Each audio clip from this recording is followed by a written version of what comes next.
A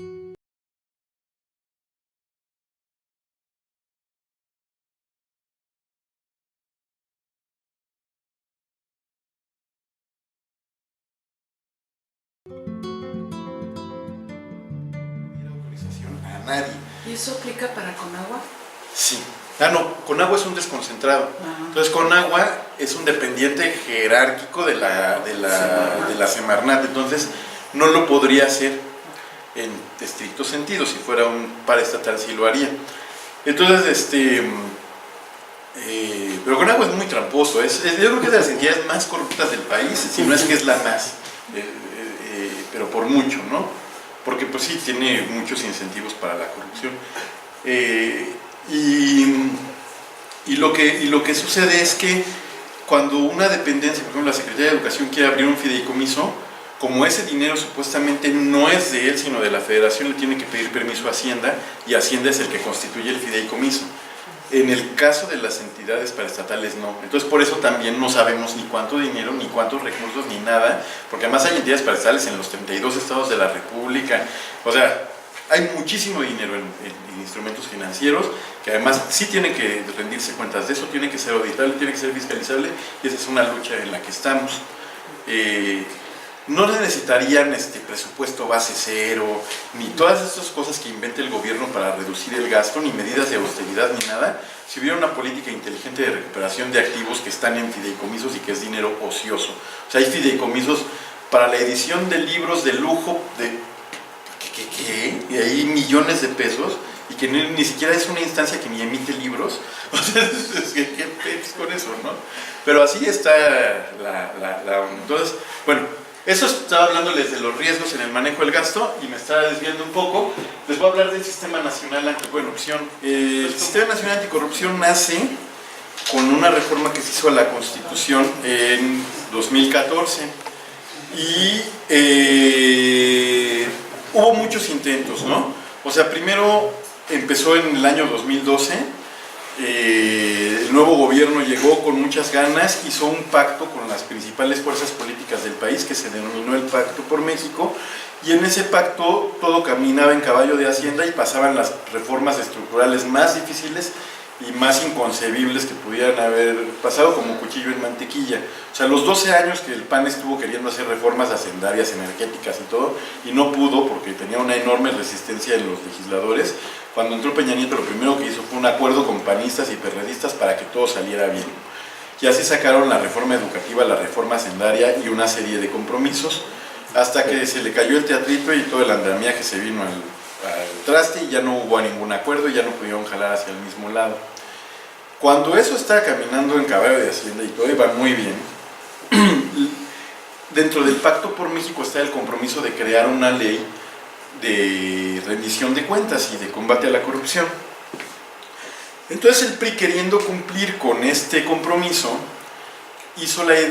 creó la iniciativa para crear una Comisión Nacional Anticorrupción.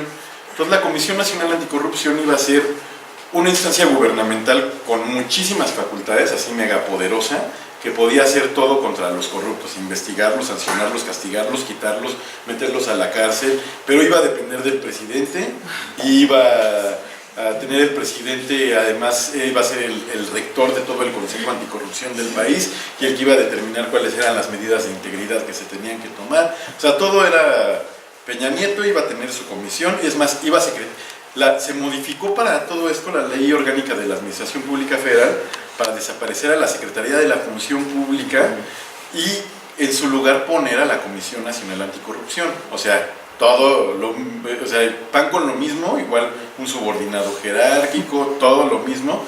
Y como estaban planeándolo, lo que sí podía hacer era modificar la Ley Orgánica de la Administración Pública Federal para eliminar de esa ley a la Secretaría de la Función Pública, que es la que sanciona.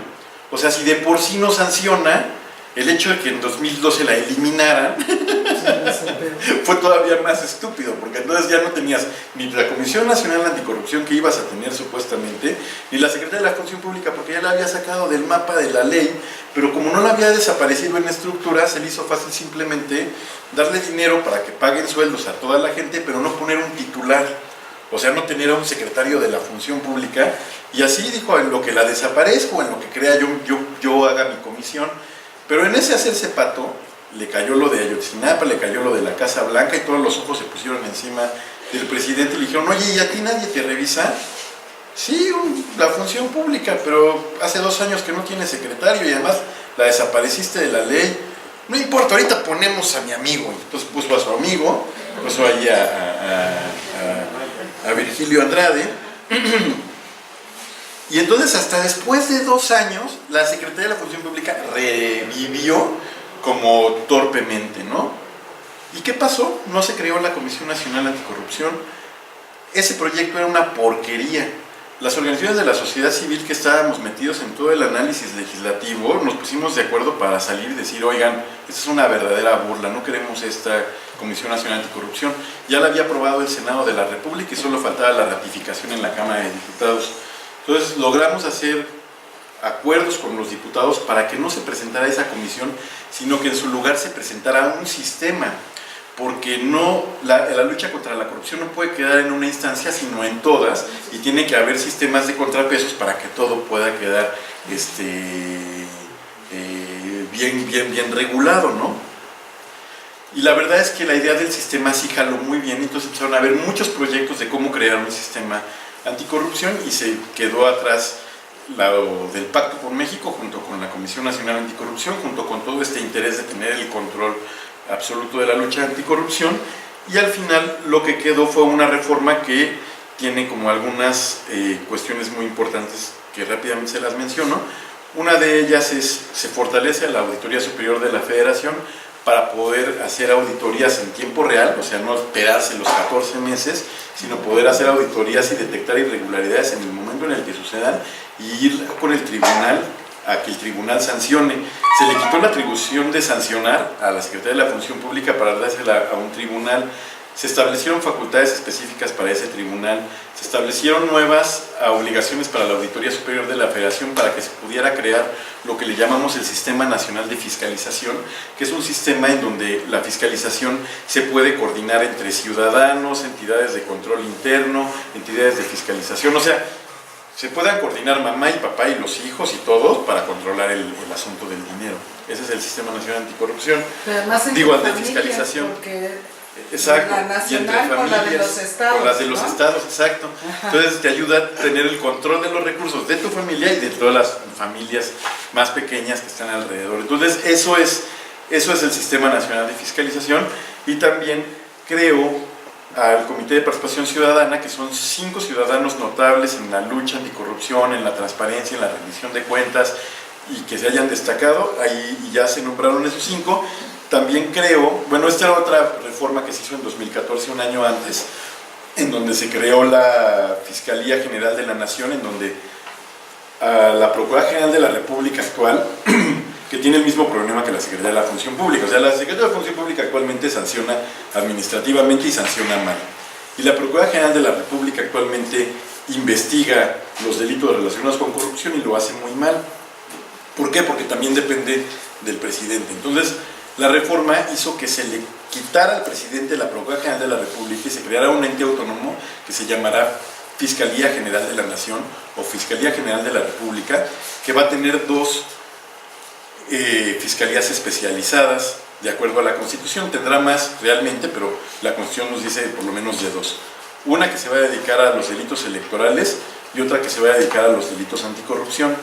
De los delitos anticorrupción se determinó que su nombramiento se tendría que hacer dentro del marco del Sistema Nacional Anticorrupción, porque el Sistema Nacional Anticorrupción también tiene un comité coordinador. Pero bueno, esto es un adelanto. Está también la Fiscalía Especializada de Combate a la Corrupción dentro de la reforma constitucional, y son todas estas figuras juntas, pues lo que hacen es cerrar una serie de problemas y de habilitar una nueva normativa que pretende minimizar, atenuar o eventualmente acabar con la corrupción. Y existe también, entonces el Sistema Nacional Anticorrupción se crea por los integrantes del comité coordinador. Hay un comité coordinador que lo que hace es juntar a todas las instituciones, bueno, no todas, juntar a 6 instituciones gubernamentales que tienen algún tipo de incidencia en la transparencia, en la justicia, en el combate a la corrupción, en la fiscalización, y los junta para que ellos sesionen de manera habitual, para que ellos hagan políticas públicas que puedan combatir la corrupción. Si se fijan, hace ratito les platicaba que la corrupción es un fenómeno flexible que se adapta a cualquier marco jurídico, porque el marco jurídico es rígido. Entonces, cuando se crea un comité coordinador en el Sistema Nacional Anticorrupción, lo que hacen realmente es crear un mecanismo flexible, dinámico, que es capaz de analizar el fenómeno de la corrupción mientras se está dando y tomar medidas y hacer políticas públicas pues mucho más ágiles para enfrentar un problema que además es muy ágil. Entonces el diseño del sistema es un diseño muy inteligente porque te permite tener, tienes a tu enemigo y te permite tener a alguien que tiene las mismas habilidades o por lo menos habilidades parecidas a tu enemigo, que es estar haciendo cosas mientras en la marcha. Entonces el comité coordinador es lo que hace, ¿no? El comité de participación ciudadana son los 5 ciudadanos notables que han destacado en el ámbito anticorrupción, y luego está el Sistema Nacional Anticorrupción, está el Sistema Nacional de Fiscalización, que es la coordinación de acciones de control y de fiscalización del gasto público que existe entre la Federación y los estados de la República. Y luego tenemos los sistemas locales, que es el mismo diseño replicado en todos los estados de la República. Entonces, vamos al siguiente, el comité coordinador. Entonces les digo que el comité coordinador, si la corrupción sucede y no hay ningún límite porque pasa día con día, este comité coordinador se va a reunir y va a estar generando políticas, y para que esas políticas se aterricen día con día va a crearse un secretariado técnico, porque todos estos son titulares de dependencias son personas como muy importantes que no tienen ni la capacidad institucional ni el tiempo de aterrizar todas las políticas que tomen en la mesa cada que se sienten. Entonces, hay uno que todavía no está, ¿no? El fiscal especial. Anticorrupción todavía no está, pero pues ya la necesidad obliga, y entonces pues se va a conformar el comité coordinador sin uno. Me parece patético, pero es una desgracia. O sea, eso es como una desgracia porque son las cosas que nos desmotivan. Todos los que hemos estado trabajando mucho en esto, de ver que no sean capaces de nombrar un fiscal anticorrupción y realmente la causa por la cual no han sido capaces porque existe una tentación enorme de tener una persona afín a los intereses al grupo de poder actual, dices, pues sí, es el colmo. Y quien quede seguramente terminará siendo una persona muy afín a Peña Nieto. Y sí, también es lamentable porque quisimos tener un proceso de designación del fiscal anticorrupción también cuidado y también ordenado, pero no pudimos meter el esquema en la ley. Entonces le pedimos al Senado que por favor atendiera a la solicitud de las organizaciones de la sociedad civil de tener un comité que verificara los expedientes y viera si los perfiles son aptos y si la gente pudiera llevar a cabo una función tan importante.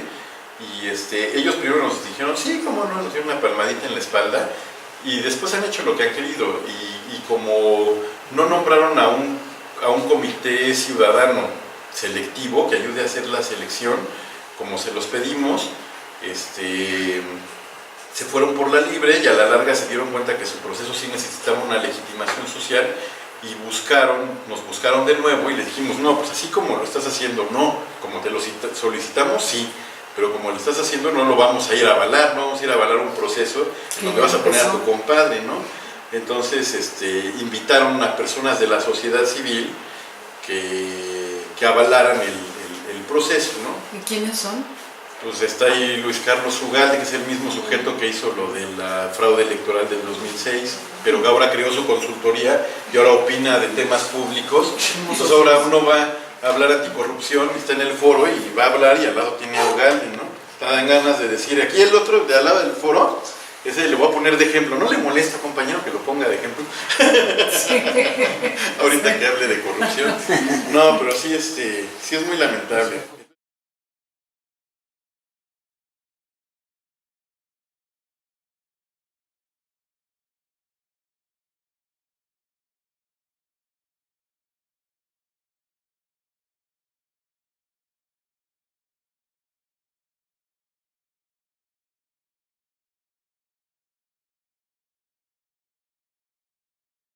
parece